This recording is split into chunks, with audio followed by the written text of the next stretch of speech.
সম্মানিত উপস্থিতি, আমাদের মাঝে এই মুহূর্তে গুরুত্বপূর্ণ আলোচনা করবেন আজকের এই অনুষ্ঠানের মধ্যমণি, আজকের এই অনুষ্ঠানের আহ্বায়ক মোহাম্মদ সুমন ইসলাম সাহেব। আসসালামু আলাইকুম ভাই সাহেবেরা, আশা করি সবাই ভালো আছেন। আলহামদুলিল্লাহ। তো আপনারা ইতিমধ্যে আমার পরিচয় সম্পর্কে অবগত হয়েছেন। আমাকে আপনারা যে ভালোবাসা দিয়েছেন, আমি এর প্রতিদান আপনাদেরকে কি দিয়ে যে দিব আমি আমার ভাষায় প্রকাশ করতে পারতেছি না। যাই হোক, আমি আপনাদের মাঝে আছি, আপনাদের সাথে থাকবো সুখে দুঃখে। আপনারা আমাকে পাশে পাবেন, সব সময় যে কোনো প্রয়োজনে আমাকে পাশে রাখবেন, আমাকে ডাকবেন, আমি আপনাদের পাশে থাকার চেষ্টা করব।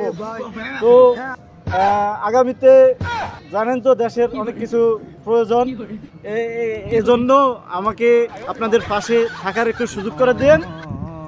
বলে আমার সংক্ষিপ্ত বক্তব্য শেষ করছি। আল্লাহ হাফেজ।